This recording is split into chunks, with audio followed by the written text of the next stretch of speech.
Hey guys, welcome to Vision XC classes. Today I'm going to discuss the solution of GATE 2016 Material Science XCC question paper. So let's jump to the solution. So our first question is from composition analysis. इस question में बोला है जो EDS है in a typical electron microscope enables elemental identification by collecting and examining which of the following. मतलब जो EDS है वो इसमें से कौन सा इनपुट लेता है अपना एनालिसिस करने के लिए. So इसका जो सही आंसर है वो है option C. Let's check out the explanation. As we all know, जो एक्सरे है वो इमिट करता है मटेरियल से जब वो आयोनाइज्ड होता है by an electron. And EDS has many names. It is also known as energy dispersive x ray spectroscopy, energy dispersive x ray spectroscopy, energy dispersive x ray analysis, energy dispersive x ray microanalysis, EDX, EDXS and XCDS. And in this method the EDS, which is known as energy dispersive X-ray spectroscopy, collects the characteristics X-rays for the analysis. So the option C should be the correct one. So our next question is from symmetry operations of section 1 XCC syllabus. So in this question they have asked which of the following rotational symmetry cannot be formed in a perfectly periodic three-dimensional lattice. The correct answer is C, 5-fold. So let's check out the solution. So here we can see that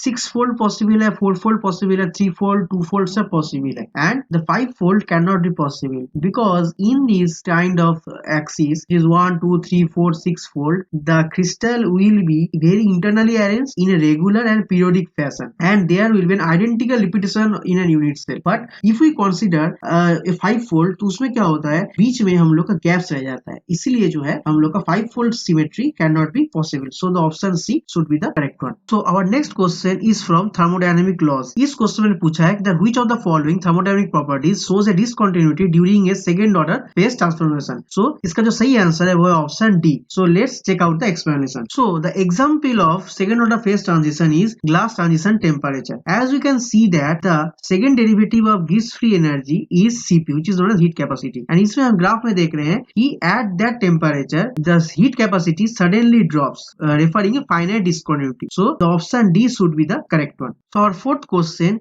is from stacking faults. इस question में बोला है कि the cross slip is easily promoted in metals having which of the following. So इसका जो correct answer है वो है option C, in a high stacking fault energy. So let's check out the explanation.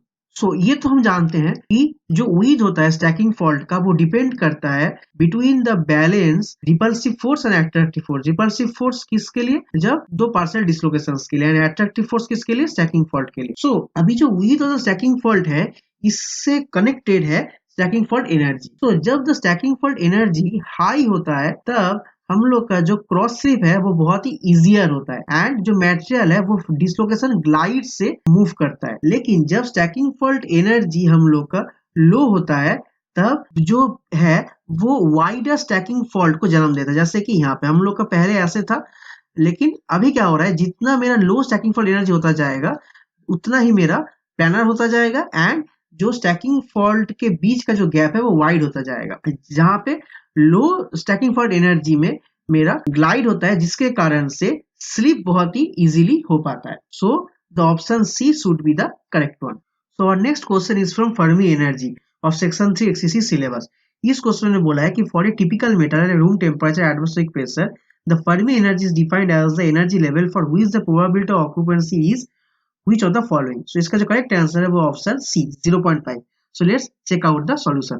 So it is the formula of Fermi function. इसमें जो EF है वो है हम लोग का फर्मी एनर्जी, जो KB है वो है बोल्ट्जमैन कांस्टेंट, जो T है वो है एब्सोल्यूट टेम्परेचर. सो जब टेम्परेचर 0 केल्विन से ऊपर हो तो तब प्रोबेबिलिटी ऑफ ऑक्यूपेशन क्या होता है. सो अगर हम लोग वैल्यू बैठाएंगे तो हम देखेंगे जो E माइनस EF टर्म है वो 0 हो जाता है इस फॉर्मूला में, एंड उसके चलते जो टोटल टर्म है ये वाला E minus EF upon KBT takes the value of 0. तो अगर इन दोनों का वैल्यू को हम लोग सब्स्टिट्यूट करेंगे इस इक्वेशन में तो जो इक्वेशन का है स्वरूप वो ऐसे हो जाएगा. तो इसमें हम लोग क्या देख रहे हैं, 1 upon 1 plus E to the power 0. So ultimately as you all know E to the power 0 comes to 1, so 1 upon 2 which is 0.5. So option C should be the correct one. So our next question is from tensor. इस question में पूछा है the number of elements in a tensor of rank 4 is what? So let's check out the solution. As we all know, stresses vectors नहीं होता है क्योंकि वो vector law of addition को फॉलो नहीं करता है, तो उसको हम लोग एक स्पेशल क्लास में डालते हैं जिसको हम बोलते हैं टेंसर्स। और भी एग्जांपल्स होते हैं apart from stresses which are strain, moment of inertia etcetera. And in the formula of n to the power r is equal to c, इस फॉर्मूला में क्या है, हम लोग इन n डायमेंशनल स्पेस में r रैंक के मदद से हम लोग नंबर ऑफ कंपोनेंट्स को फाइंड आउट कर सकते हैं। तो हम लोग का क्वेश्चन में जो कंपोनेंट्स फाइंड आउट करना है वहां पे, क्योंकि यहाँ पे कोई डायमेंशन नहीं दिया है, लेकिन हम लोग यहाँ पे मान के चलते हैं कि वो 3D होता है एंड हम लोग का जो ये है r है वो 4 है, तो तब 3 टू द पावर 4 क्या हो जाएगा हम लोग का 81। So the correct answer is 81। So our next question is from thermoelectricity topic of the section 3 XCC syllabus. In this question they have asked which of the following effects is the working principle of a thermocouple. So इसका जो correct answer है वो है option B, Seebeck effect. So let's check out the explanation. So thermocouple is used to measure the temperature at a particular region. So ये जो है thermocouple based है Seebeck effect के ऊपर। सीबेक इफेक्ट क्या है कि जब दो डिसिमिलर मटेरियल और कंडक्टर के बीच में हम लोग एक क्रिएट करते हैं two dissimilar temperature difference and due to that a voltage has been form, so due to this option B should be the correct one. So our next question is from Gibbs phase rule. इस question में बोला है कि the maximum number of phases that can coexist in a ternary system at a constant pressure is how much? So you have to calculate this. So let's check out the solution.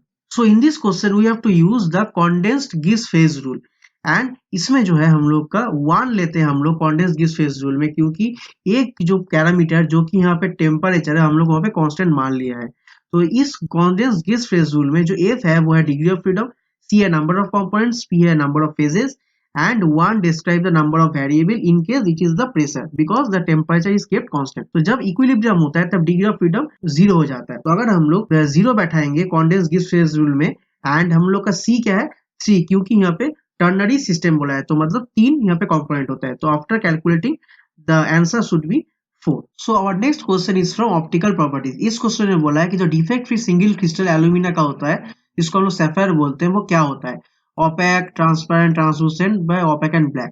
सो इसका जो correct answer है वो है B, transparent होता है। Let's check the explanation.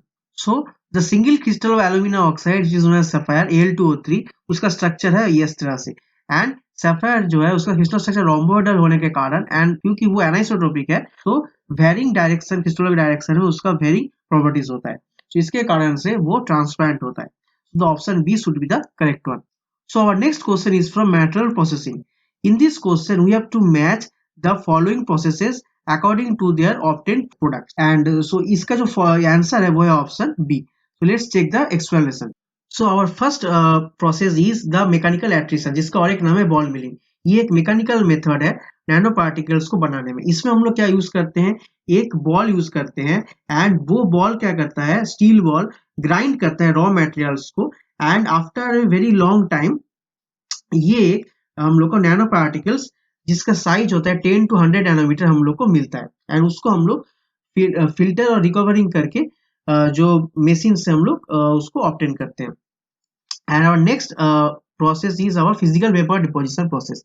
इसमें क्या करते हैं हम लोग, फिजिकली जो हम लोग का सोर्सिंग मटेरियल है उसको हम लोग हीट करके उसका फिजिकल वेपर बनाते हैं and after that we cooled it on the substrate. तो उसके चलते क्या होता है, फिल्म एंड कोटिंग्स बनते हैं।